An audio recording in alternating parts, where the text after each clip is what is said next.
the United States and the Soviet Union on a sheet of ice in Lake Placid, New York. Muller trying to turn. There's the left foot. What a cracking shot. Johnny Muller. If you see a 9-9, Olga Korbut's won a gold medal. There it is. 5 seconds left in the game. Do you believe in miracles? Yes! Unbelievable. You're listening to a podcast from Key Moments in Cold War Sports History, an online archive series showcasing the work of expert historians.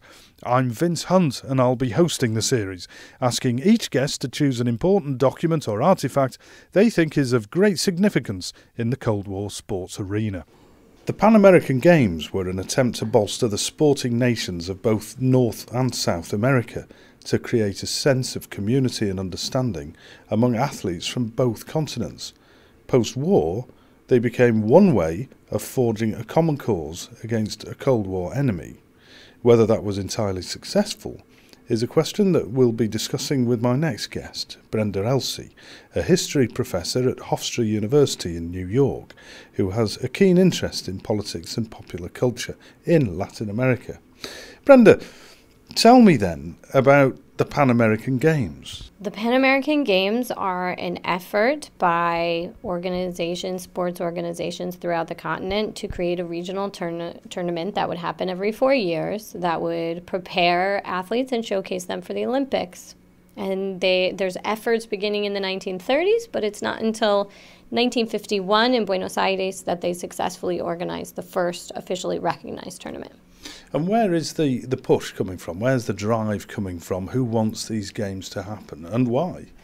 Well, the Latin American nations really want these games to happen, especially the national organizing committees, because they feel as though the Central American and Caribbean games have been very successful. They've seen other examples of this, and it comes out of a feeling that World War I had really shown the need. There's a sort of need for a focus on the Americas. And in that process, it happens again during the Good Neighbor policy in the 1930s that there needed to be a shoring up of goodwill among nations of the Americas and that they could play a part in this. So there's both an athletic imperative.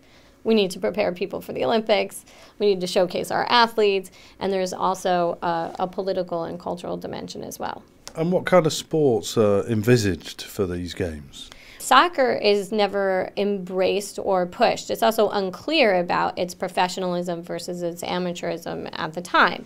So track and field is a very important one. Swimming, boxing, which is undergoing a whole golden age in the 1930s in the Americas, is incredibly popular as well.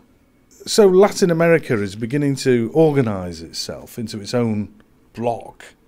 How does this fit in with the Cold War?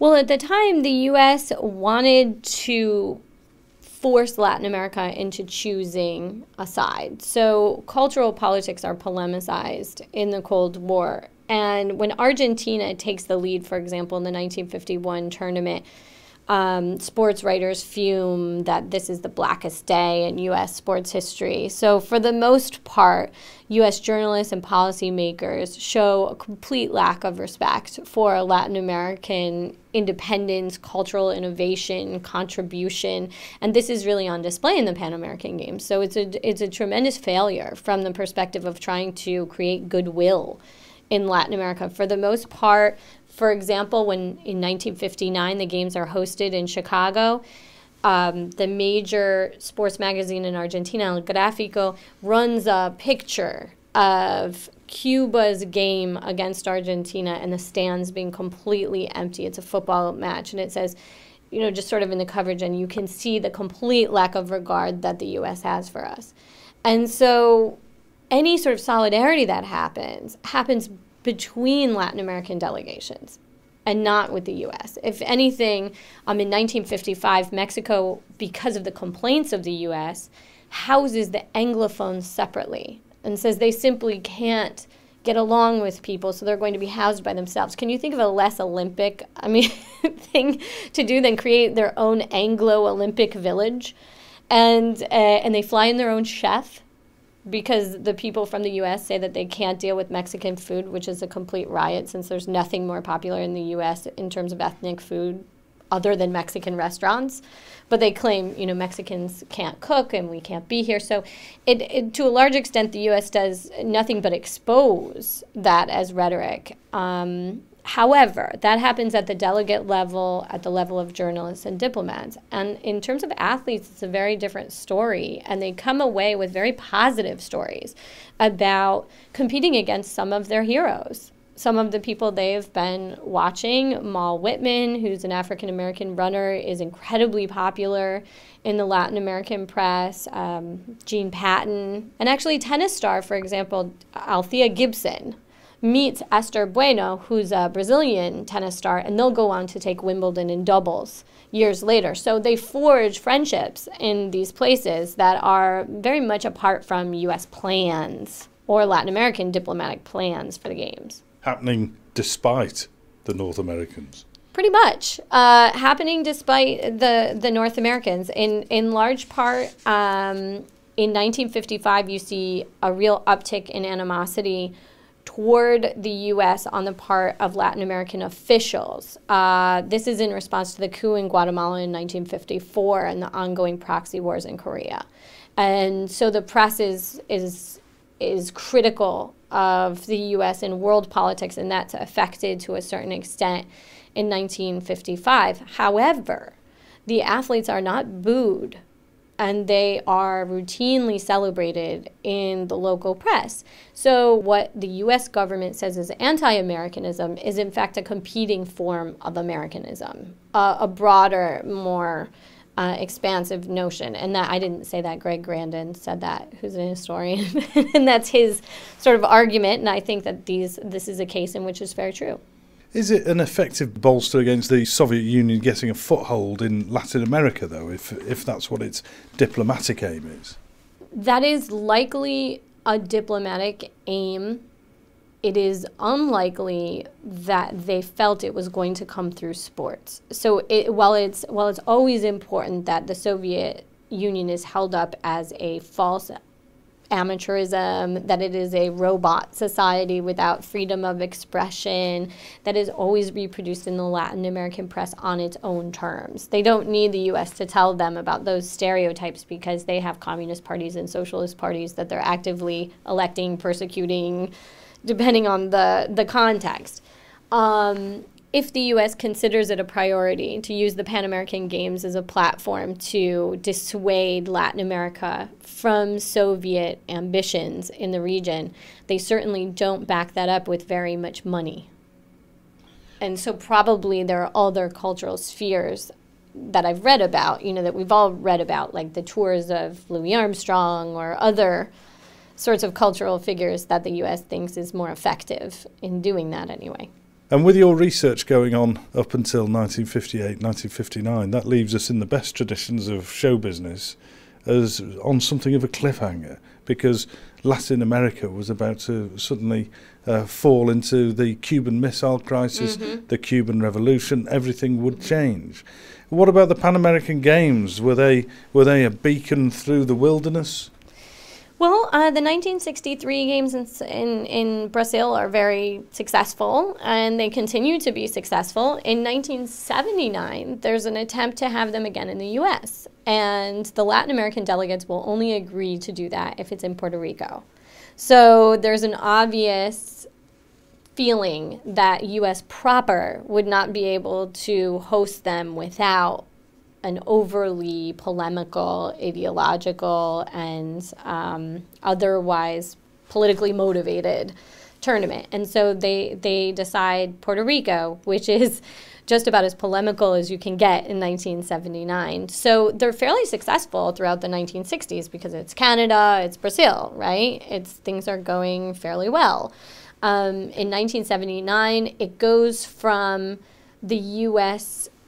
organizing officials at least rhetorically talking about goodwill to a new, and this has to do with the election of Reagan and new fears in Central America. There's a new kind of Cold War viciousness to their rhetoric. And it comes out, I argue, in Bobby Knight's behavior in 1979 in Puerto Rico when he's arrested because he won't let the Brazilian women's team practice in the gym, and he assaults a Puerto Rican police officer Bobby Knight, the coach at University of Indiana, and the men's coach, the men's national coach for the U.S. basketball team. And he goes to Puerto Rico, and the Brazilian women try to enter the gym, and he bars them from entering, even though it's their time to practice, and says, no one cares about you. And he asked the police officer, who's Puerto Rican, to please remove the women from his sight. And the women don't move. They're quite a bit bigger than Bobby Knight. And the Puerto Rican officer does not want to remove the women. And so Bobby Knight punches him and uses a racial slur that I will not put on this podcast, and goes to jail, but is bailed out with the help of the State Department so he can coach the final game the next day. He's convicted in absentia for 6 months in jail, holds a press conference in which he says the only effing thing that Puerto Ricans are good for is growing bananas. He also doesn't seem to understand that Puerto Ricans hold a U.S. passport. And so what I'm arguing is things shift from 1959, where they may have been critical and charged about communism in Cuba, and that by 1979 there's not even an effort to hide the animosity and distrust that they feel towards even their own Commonwealth. That it's just, everyone's anti-American, it's everyone against us, and there's a kind of creation of victimhood that goes to, the Rocky movies, basically. Like, we are besieged at all ends, right? No one likes us. And this has the effect of allowing this really violent and racist commentary to fly. He tries to turn in his resignation to University of Indiana. The governor of Indiana says we could never allow that. He's done a tremendous patriotic service.